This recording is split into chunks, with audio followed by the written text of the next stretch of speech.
लखनऊ के पास एक छोटे से कस्बे में एक बड़ा सा पुश्तैनी घर था। उस घर में रहती थी सावित्री देवी, उनके दो बेटे राकेश और अमन और एक छोटी बेटी जिसका नाम था काजल।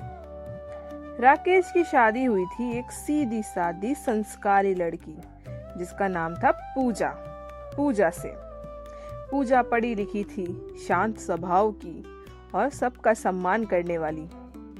शादी के बाद पूजा पूरे दिल से ससुराल को अपना घर मानकर चलने लगी। सुबह सबसे पहले उठती, सबके लिए चाय बनाती, सास के पैर दबाती, घर के सारे काम भी करती।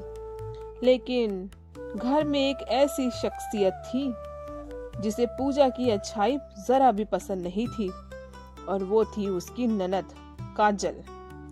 काजल स्वभाव से थोड़ी तेज और जिद्दी थी।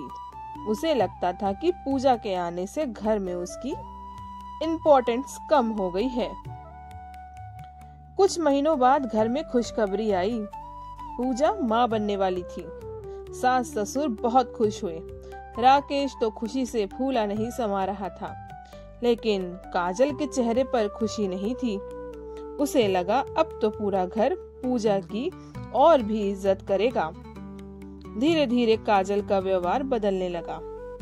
कभी पूजा के खाने में कमी निकालती, कभी कहती इतना भी क्या नखरा है, हम भी तो औरत हैं। कभी जानबूझकर उसको भारी भारी काम करने को देती।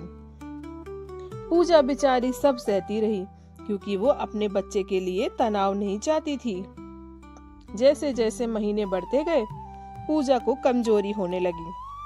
डॉक्टर ने आराम करने को कहा, लेकिन काजल को तो जैसे मौका मिल गया।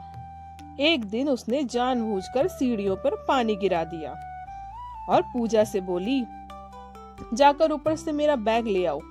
पूजा धीरे धीरे सीढ़ियां चढ़ने लगी। तभी उसका पैर फिसल गया और वो गिरते गिरते बची। सास ने देख लिया और तुरंत संभाल लिया।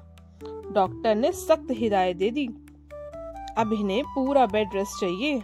राकेश ने काजल को डांटा, लेकिन काजल ने उल्टा पूजा पर इल्जाम लगा दिया और नाटक करने लगी।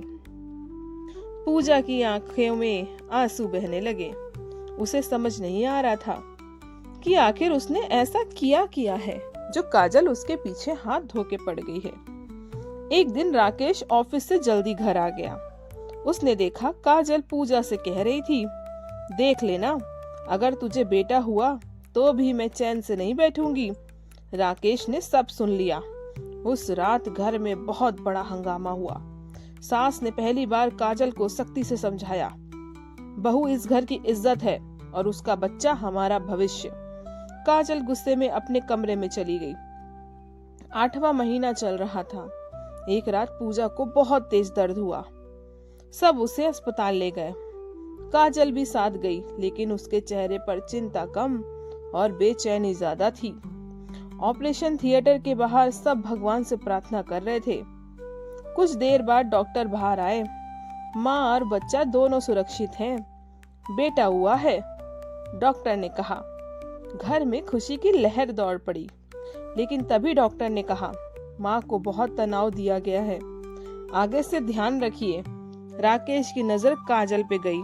काजल पहली बार खुद को दोषी महसूस कर रही थी। घर आने के बाद पूजा बहुत कमजोर हो गई थी। एक दिन पूजा अकेली रो रही थी। तभी काजल कमरे में आई। उसने धीरे से कहा, भाभी, मुझसे बहुत बड़ी गलती हो गई, मुझे माफ कर दो। पूजा ने आश्चर्य से देखा। काजल बोली, मुझे लगता था तुम मेरी जगह ले लोगी, लेकिन आज समझ आया तुमने कभी मेरा बुरा नहीं चाहा। पूजा की आंखों में आंसू आ गए। उसने काजल का हाथ पकड़ लिया। घर प्यार से चलता है, लड़ाई से नहीं।